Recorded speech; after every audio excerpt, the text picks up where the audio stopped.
The year was dying, and the mountains seemed determined to bury it under white. It was New Mexico Territory, December 31st, 1873, and the Sangre de Cristo Range was drowning in a blizzard that felt less like weather and more like a curse. A fierce, predatory wind howled through the high passes of the Northern Territory, bending the ancient pines until they groaned and clawing at the timber rooftops like a ghost, desperate to find warmth. The moon was nothing more than a sickly, pale blur suffocated behind shifting veils of falling snow. Every trail that cut through the valley had vanished hours ago, erased by the relentless drift. Every sound of the natural world, the owl, the wolf, the rustle of deer, had been swallowed whole by the storm's deafening roar. In this white void, only one light remained, the flickering orange glow from the window of a small, timber-framed cabin nestled precariously into the hillside. Inside, Rhett Holloway sat alone, a statue carved from regret and hard living. The fire popped and hissed in the stone hearth, casting dancing shadows against the rough-hewn wooden walls that held the cold at bay. A tin cup of cheap whiskey rested in his calloused hand, the metal warm against his skin.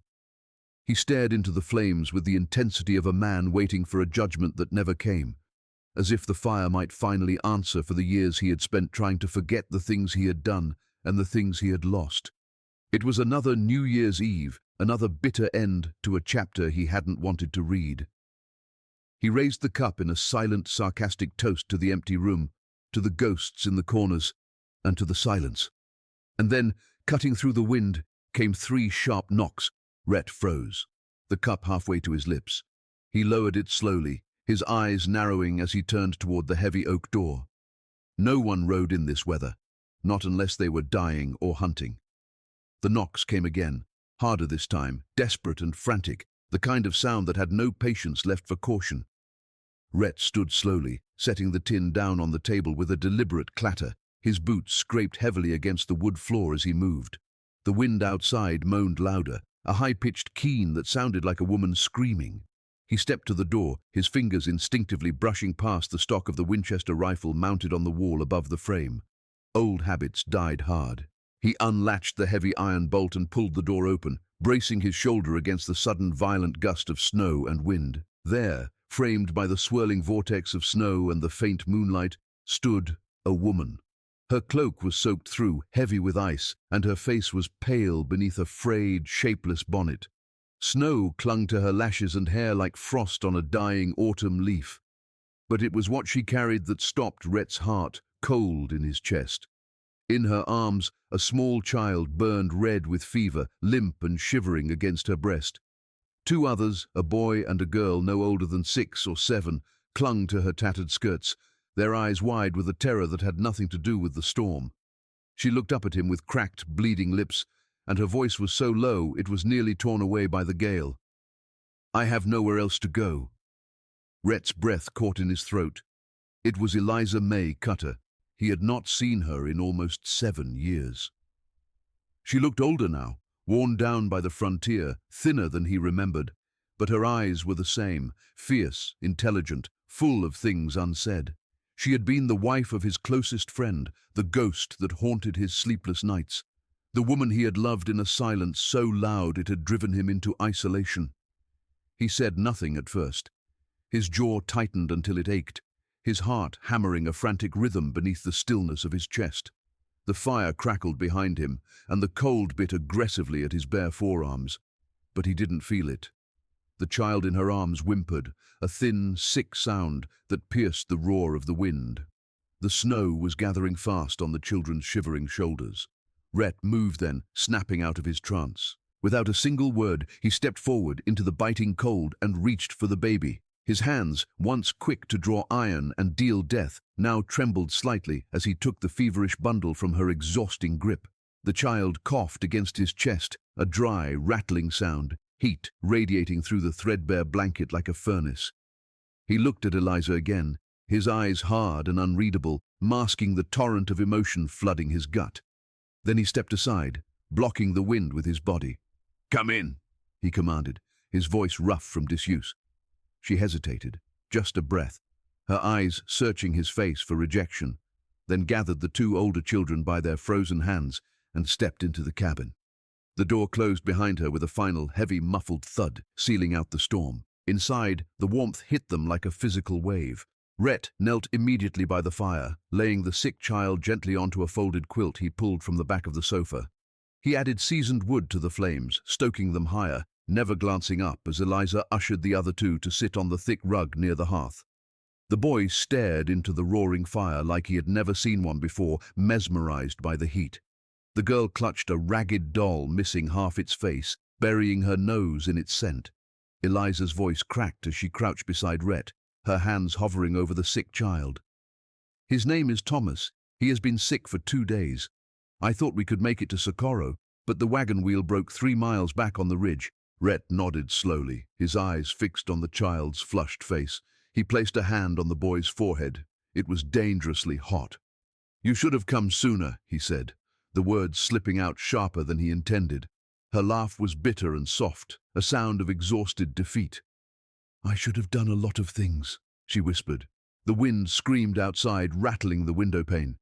Inside, the cabin was silent except for the fire, the wet cough of the sick child, and the massive unspoken questions hanging heavy in the air between them.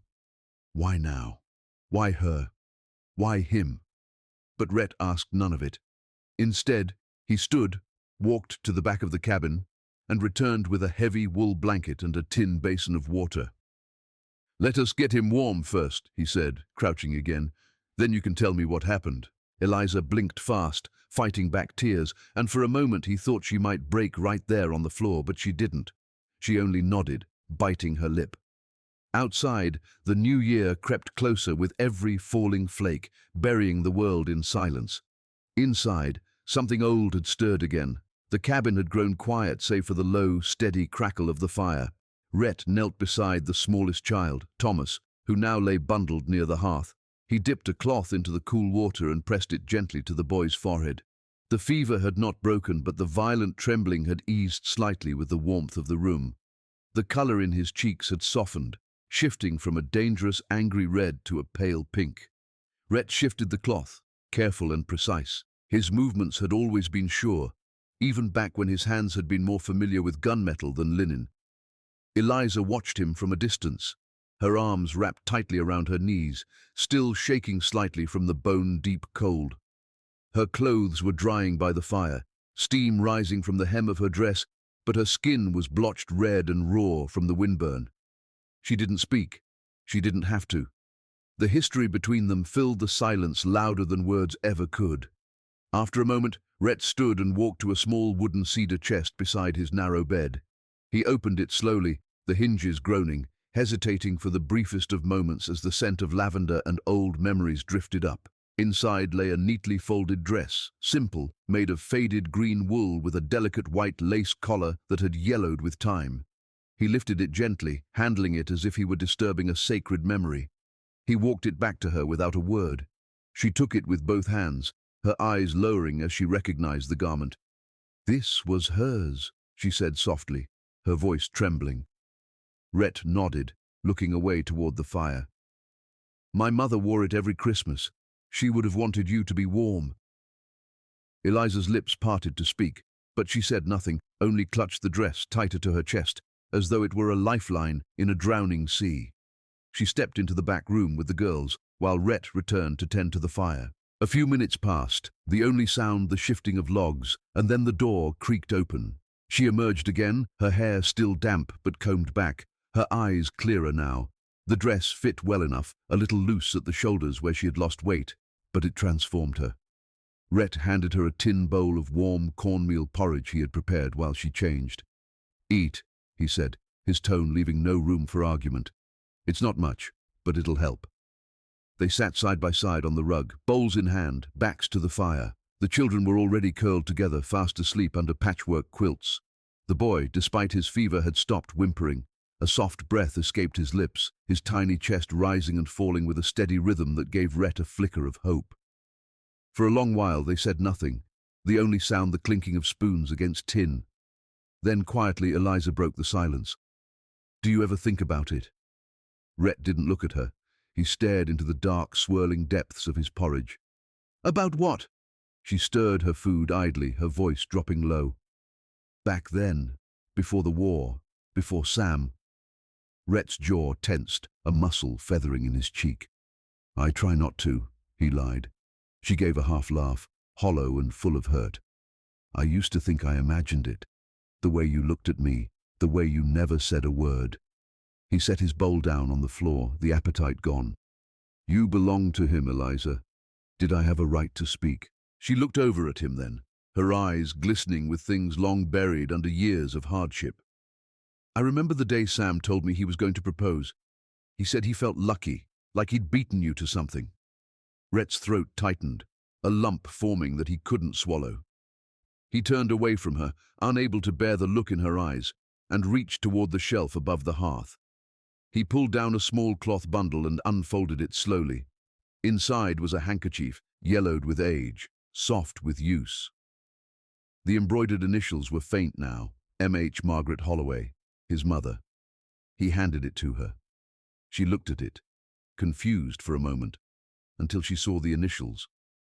Her hand trembled, and then, quietly, as if something cracked beneath the weight of it all, Eliza began to cry. She did not sob or wail. There was no hysteria in it, just tears that slipped down her cheeks one by one like tiny rivers in the thaw. Rhett didn't speak. He didn't ask her to stop. He only reached forward gently and wiped the tears from her cheek with the cloth, tender and reverent, like a man handling a holy relic he was unworthy to touch. Their eyes met just for a moment. In his, there was no accusation, no bitterness, only a profound recognition of what had been lost, of what could never be again, and of what still remained in the quiet spaces between survival and surrender. Eliza's voice was almost a whisper. He died trying to be a good man. Rhett nodded, his hand lingering on her face for a second longer than was proper. He was, he said. And for the first time that night, something like peace passed between them. Not forgiveness, not yet, but the beginning of something that had waited too long in the cold. The wind had eased sometime after midnight, the screaming gale dropping to a low, mournful hum. The storm outside had exhausted itself, leaving behind a muffled world blanketed in deep, suffocating white. Inside the cabin, the fire burned lower, the logs settling into glowing coals that cast softer, longer shadows across the wooden walls. Rhett sat at the rough-hewn table, the whiskey long forgotten. In his hand was a whetstone, and in the other, a hunting knife. He worked the blade with rhythmic, hypnotic strokes, shk, shk, shk, the sound sharp and scraping in the quiet. His mind wandered too much when it was silent, drifting to places he had locked away, so he focused on the edge, on the steel. Eliza stood near the hearth, wrapped tightly in a thick wool shawl he had given her, her arms folded across her chest as if holding herself together. The children were asleep, lined up like tiny, exhausted soldiers under quilts Rhett's mother had sewn years ago. The fever had broken, or at least retreated. For now, Thomas breathed easier, his chest rising and falling without the jagged hitch that had terrified them hours before. But Eliza did not rest. She watched Rhett, her eyes dark and heavy with a burden that had nothing to do with the snow. She turned to him, the movement stiff. "There's something I need to show you," she said, her voice cutting through the rhythmic scrape of the stone. Rhett looked up, his hand pausing mid-stroke, then slowly set the knife down. The silence that followed was heavy, expectant. She reached into the battered leather satchel she had carried in with her. The leather was cracked with age, the strap barely holding together by a few threads. From the depths of the bag, she pulled a folded parcel wrapped in oilskin to protect it from the damp. Her fingers shook slightly, a tremor of fear or perhaps memory, as she placed it on the table between them. "He gave it to me 2 days before they came for him," she whispered. "He told me to keep it safe. He told me to give it to you if anything ever happened." Rhett stared at the parcel, hesitating. It looked like a bomb waiting to go off. Finally, he reached out and unfolded the oilskin. Inside was a letter, the paper brittle at the edges but the ink still stark and black. The handwriting was unmistakably Sam Cutter's, neat, careful, a miner's script used to logging claims and debts. Rhett read silently, his eyes scanning the lines. "Rhett, if you are reading this, it means they got to me. Do not believe what they say. I never took a damn coin from those bastards. I tried to speak out and now they're hanging me for it. Eliza and the children, they have nothing now. If they come to you, take them to the mountains. You'll know what to do. I trust you more than any man left in this God-forsaken territory. Tell them I died with my boots on. Sam. Rhett stared at the words for a long time, the paper crinkling slightly under his grip. He could hear Sam's voice in the ink, that easy, confident drawl that had never quite fit the harshness of the frontier. He said nothing. Eliza sat across from him, her hands in her lap, still and clenched white. Then Rhett lifted the second sheet. It was a crude but detailed map of the mining camp. Routes, shifts, tunnels marked with X's. Attached to it were 3 signed witness statements, jagged scrawls accusing Silas Harwood, the owner of the Copper Creek mine, of skimming wages and running secret smelting operations with stolen gold. Rhett's fingers curled tight around the edge of the map, his knuckles turning white. They hanged him to cover this up, Rhett said, his voice flat, devoid of the rage that was building like magma beneath the surface. Eliza nodded slowly, looking at the fire. He went to the sheriff with the proof. The sheriff went straight to Harwood. 2 days later, Sam was arrested for conspiring with outlaws. They said he was the one stealing. They hung him in front of the courthouse with barely a trial. Rhett's jaw clenched so hard a vein throbbed in his temple. And no one stopped it, he stated. No one who lived long enough to try, she replied. Rhett stood abruptly, the chair scraping loud against the floor. He walked to the window, staring out at the endless white darkness. Snow clung to the pines like ash. His shoulders rose and fell once, a deep, shuddering breath. When he finally turned back to her, his eyes were no longer tired. The exhaustion was gone, replaced by something sharp, old, and dangerous. The eyes of a man who had survived things most men died from. "Why bring this to me now?" he asked. Eliza's voice was steady, though her eyes brimmed with fresh tears. "Because Sam believed in you. Because there's no one else I can trust." She looked up, meeting his gaze directly. "And because I know you loved me, even if you never said it." Rhett didn't flinch. The truth hung in the air, naked and undeniable. "And Sam knew," she added softly. Rhett froze. "Sam knew?" She nodded. "He said if anything happened to him, I'd be safest in the hands of the man who'd never lie to me. He never blamed you for feeling what you felt, Rhett. He just asked me not to break your heart, too." Rhett said nothing. The silence pressed hard between them, heavy with the ghosts of friendship and the tragedy of bad timing. He looked at the letter one last time, then folded it carefully and placed it back on the table. Slowly, with a deliberate, measured gait, he walked across the cabin to the small iron-bound chest near the foot of his bed. He knelt and unlocked it. Inside, wrapped in a piece of old oil-stained canvas, lay a Colt Navy revolver. It was a beautiful, terrifying thing, blue steel, walnut grip, untouched for years. He had locked it away after his last gunfight, vowing never to hold it again unless he had nothing left to lose. He unwrapped it now, the metal cool and heavy in his hand. The weight was familiar, like shaking hands with an old friend who was bad for you. He checked the cylinder, spinning it with a soft click, click, click, and turned back toward the table. "Well," he said quietly, the word landing with finality, "maybe I do not have anything left to lose."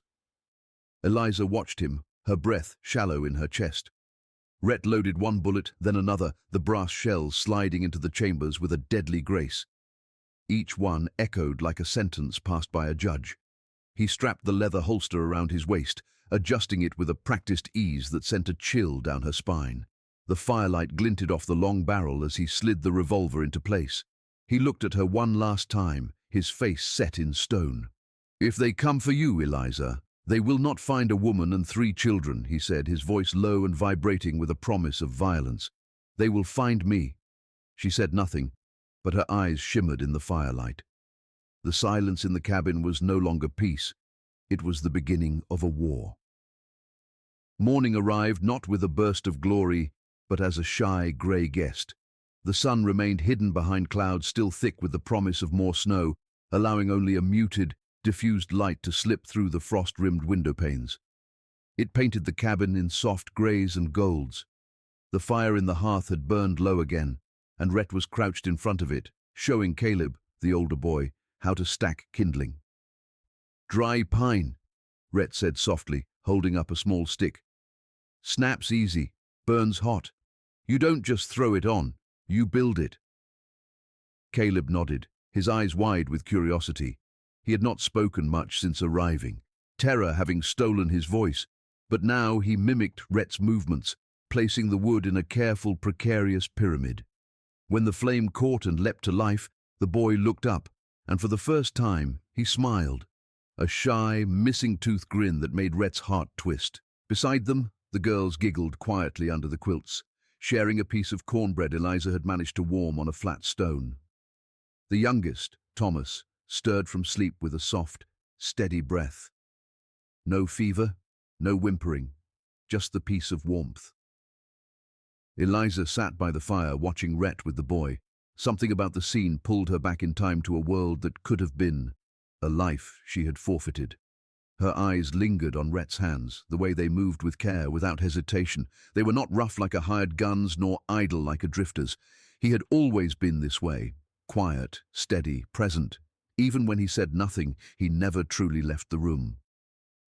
She exhaled slowly. Rhett handed Caleb a larger stick of wood. "Your turn. Try not to smother it." The boy nodded and leaned forward, adjusting the logs with small, clumsy hands. When the fire flared higher, he turned, beaming at Rhett. "Good," Rhett said, patting his shoulder. It was a small gesture, but to the boy, it was the world. Later, when the children dozed again, bellies full and hands warm, Eliza stood by the cabin wall, brushing out her damp hair. Rhett sat across the room, quietly reloading shells into his belt loops. "Do you regret it?" she asked softly. He looked up, his fingers pausing over a brass casing. "Regret what?" She gave him a half smile, sad and warm.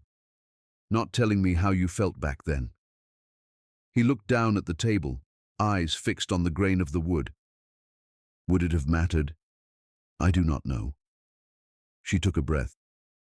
"Maybe it would have saved me from marrying a man I knew would never stay alive long." Rhett met her gaze, the silence thick. "I wrote you," he said suddenly, "before the wedding." "I never sent it." Her breath caught. "I waited for something, a word, a sign. I thought you had stopped caring." "No," he said, leaning back. "I cared too much. That was the problem." Eliza looked down at her boots. The leather was cracked, soaked, and stiff from the trek. One lace had snapped and hung uselessly. Rhett stood and crossed the room. Without a word, he knelt before her and gently took her ankle in his hand. His fingers were cold, but careful. He pulled the broken lace through each worn hole, threading it with quiet precision. She watched him, his brow furrowed in concentration, his hand steady. Their eyes met as he tied the knot. For a long, suspended second, neither looked away. It was not lust, nor was it desperation. It was something heavier, older, the weight of 1,000 things unsaid. "If things had been different," she whispered, "I would have chosen you." Rhett stood slowly, his knees cracking. His voice was rough when he answered, "Things are different now." The moment shattered an hour later. At the old fuel stop 2 miles down the base of the mountain, what used to be a trading post, 3 riders dismounted just before noon. Their coats were long, dust-stained, and their shoulders hunched low against the cold. One of them, tall with a mustache like a hawk's wing, pushed open the creaking door. Inside, an old man poured lamp oil into a rusted heater. "We're looking for a woman," the rider said, his hand resting on his pistol. "Widow, 3 kids. Came through here in a busted wagon."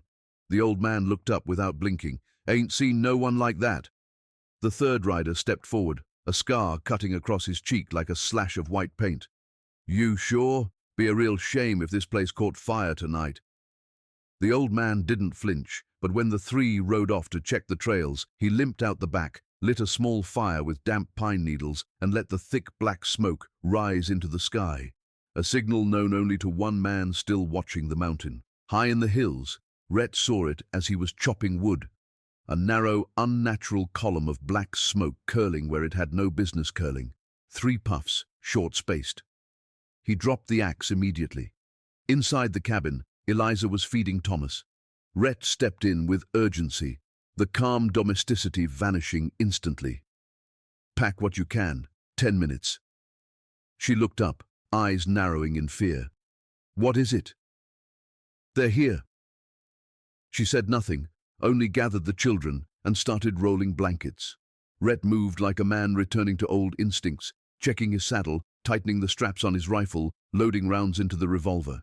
He moved with the terrifying ease of someone who had once lived by violence and had never quite forgotten how. Within the hour, they were riding through narrow switchbacks, the horse leaving faint trails in the crusted snow. Rhett led them off the main path, cutting through brush and rock to hide their tracks. Every so often he looked behind them, not in panic, but in calculation. They reached the narrow mouth of a cave just before sundown, a place Rhett had used years ago as a bounty hunter, tucked high in the cliffs, hidden by overgrowth. "Stay here, no fire," Rhett commanded, leading the horse around to a slope out of sight. Inside the cave, Eliza gathered the children close. She wrapped them in blankets, holding them tight against the biting cold of the stone walls. Outside, Rhett crouched behind a jagged outcrop, rifle resting on his knee. He did not shake. He did not breathe heavy. He only watched. Night fell in the silence of snow and pine. Hoofbeats whispered in the distance, then the snap of a twig. One man, one horse, a single rider, moving slow, cautious, following a faint trail through the drift. Rhett saw the glint of steel at the man's hip in the moonlight. He waited until the rider drew closer, 20 feet, maybe less. Then he stood. "You're done here." The man jerked his reins, his hand twitching toward his holster. It was too late. The crack of Rhett's Colt shattered the mountain air. The bullet struck the rider clean through the chest. He fell sideways off the horse, hit the snow hard, and did not move again. Smoke curled from the muzzle of Rhett's gun. He exhaled slowly. Inside the cave, Eliza pressed her lips to Thomas's head, eyes wide and wet. Rhett rolled the body down the ridge, far from the tracks, and returned to the cave. When Eliza looked up, terrified, he gave a single nod. One less to worry about. But the night had more cruelty in store. The cave had gone still, too still. Eliza pressed her hand to Thomas's forehead, her face draining of color. The boy's skin was fire-hot again, yet his limbs were cold as ice. His tiny chest heaved in shallow bursts, and then his back arched. "Rhett!" she cried. Rhett was already at her side. Thomas's small body convulsed once, then again, the fever seizing him with renewed violence. His eyes rolled back. "He's burning up," Eliza said, her voice cracking. "He is not breathing right." Rhett knelt, checking the pulse. It was thready, weak. "He needs more than we can give him here," Rhett said grimly. "We have to take him down the mountain," Eliza pleaded. "No one is near enough," Rhett countered, "and not in this snow." "We cannot wait, Rhett. He is not going to make it through the night." Rhett stared down at the child, jaw clenched. The wind howled outside like a thing alive, and snow was falling again, thick, relentless, choking the mountain trails. He looked at Eliza, then at the dying boy. Without another word, he stood. "I know someone." He moved quickly, pulling his coat tight, grabbing his saddle blanket and a spare canteen. Eliza looked up at him, stunned. "Who?" "Dr. Benedict. He lives 2 ridges over." "In this storm, you'll die." "Then I will ride through it." He wrapped Thomas carefully, swaddling the boy in 2 layers of quilt and his own wool cloak. "You cannot do this alone," she wept. He looked at her, his voice low and certain. "I already am." He mounted the horse, the boy tied securely to his chest. "Bring him back," she whispered. He nodded once and kicked the horse forward into the dark white void. The mountain turned cruel as Rhett descended into the throat of the storm. The trail, treacherous on a good day, vanished within minutes under the shifting drifts. The wind clawed at his face with invisible talons, ice biting through his gloves and settling deep into his bones. But he kept on, his heart pounding a frantic rhythm against the horse's heaving ribs, his arms locked tight around the boy who whimpered now and then in fevered gasps. "Hold on, little one," Rhett muttered into the gale, his voice swallowed instantly by the roar. "Just a little longer." The storm grew worse, a whiteout that blinded him to anything beyond the horse's ears. Branches whipped out from the darkness, tearing at his coat, but he did not flinch, and then disaster struck. The horse shrieked, a high, terrified sound, and stumbled on a patch of hidden ice. The world tilted violently. Rhett was thrown sideways, hitting the ground hard. He instinctively twisted in the air, taking the brunt of the impact on his shoulder to protect the child cradled against his chest. Snow cushioned the fall, but pain shot through his side, hot and jagged. The horse scrambled back to its feet, spooked and wild, and bolted into the white darkness. Rhett did not waste breath calling it back. He looked down at Thomas immediately. The boy was still wrapped tight, still alive, but barely. Rhett staggered upright, teeth clenched against the screaming agony in his shoulder. He pulled the boy tighter, shielding him beneath his own coat, effectively sharing his body heat. And then he walked. One step, then another. Boots crunching through thigh-deep snow, vision blurred, breath seizing in his chest. He thought of the war then. He thought of carrying wounded men across fields soaked in blood and fire, of promises made to friends who never saw another sunrise. He had failed them. He would not fail this child. One more step. The cold began to feel like fire, then like nothing at all, a dangerous numbness creeping up his limbs. One more step. He hallucinated the warmth of the cabin, the smell of Eliza's hair. When he finally saw the faint yellow glow of a lantern through the swirling snow, he thought it was a dream. He staggered toward it, falling against the heavy wooden door. When Dr. Benedict opened it at dawn, he found a man half frozen, lips blue, eyes wild, carrying a burning child wrapped in wool and fury. "Save him!" Rhett rasped, stumbling forward. "For the love of God, save him!" Then the world went black. When Rhett opened his eyes, the terror of the mountain was gone. The cabin was warm, not the damp, fleeting warmth of a cave, but the deep, seasoned heat of a real home. Thick stone walls held the heat, and shelves lined with books and medicine bottles covered the room. A stove hummed in the corner, and the smell of boiled herbs and pine wood filled the air. He tried to sit up, but a hand pressed him gently back. He turned his head. Thomas lay on a cot near the fire, pale, but breathing evenly. His fever had broken. His chest rose and fell with the steady, rhythmic peace of a child finally out of danger. Dr. Benedict stood over him, wiping sweat from his brow. "If you had arrived an hour later," the doctor said quietly, "the boy would have been gone." Eliza sat in the chair beside Rhett's bed, her hand cradling his. He lay on a second cot, still weak, wrapped in heavy blankets. She had not let go of him since she arrived hours ago, having followed his trail once the storm broke. She had barely spoken, only watched him, listening to the slow, stubborn beat of his heart.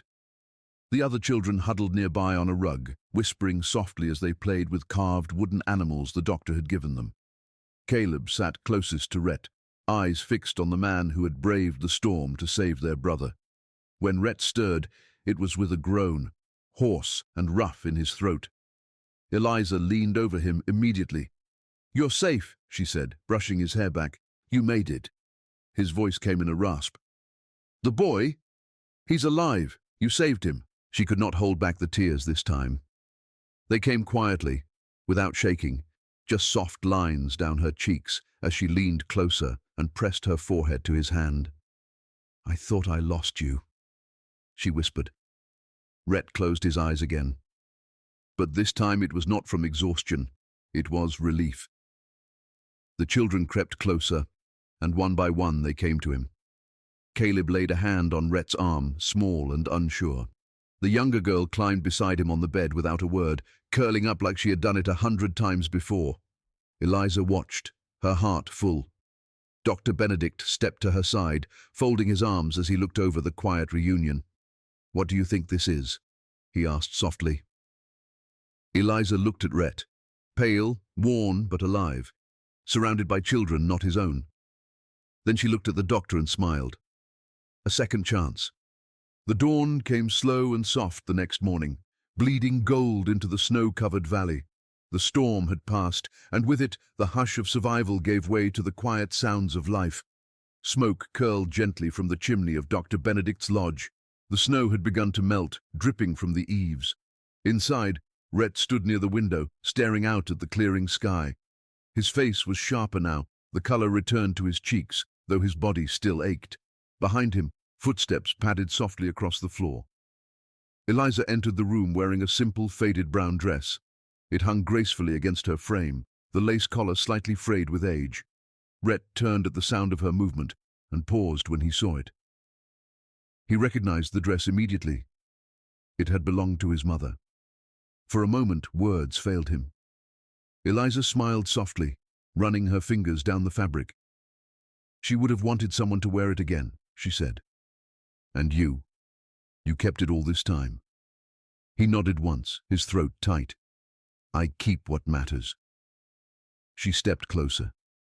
Neither of them rushed. There was no need. They stood face to face, two people with too much history and just enough future left to make it count. Rhett reached into the pocket of his coat. He pulled out a silver chain, worn and tarnished, and at the end of it hung a simple gold band, his mother's wedding ring. He held it in his hand for a long second, eyes studying the shape, the history, the weight of it. Then slowly, he reached for Eliza's hand. She let him take it, her fingers trembling. He slipped the chain over her wrist, the ring resting gently against her skin. There was no proposal, no question, just an understanding deeper than words could carry.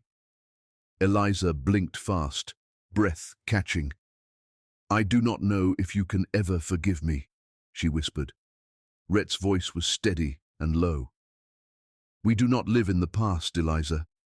He stepped closer, pressing her hand gently to his chest, right over his heart. It starts tonight. Her eyes shimmered, and she leaned forward, resting her forehead against his.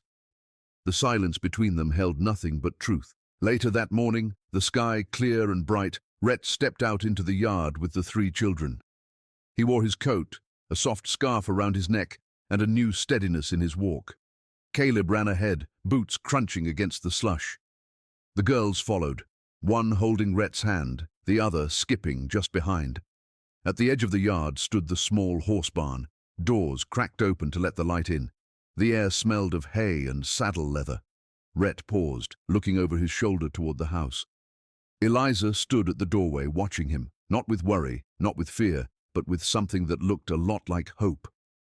He turned to the children, planting one hand on Caleb's shoulder and nodding toward the barn. We've got a lot of work to do, he said. The boy beamed. The day had begun. A new year had arrived and something broken had begun to mend in the thaw of love not lost, but long delayed. If this story stirred something in you, a heartbeat for second chances, a longing for love that braves the storm, or just the quiet hope that even in the coldest places, warmth can find its way back, then do not forget to tap that like button and subscribe.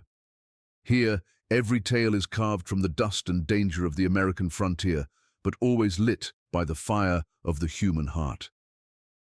Turn on the bell so you never miss when another story rides in. And remember, where bullets missed, but hearts didn't.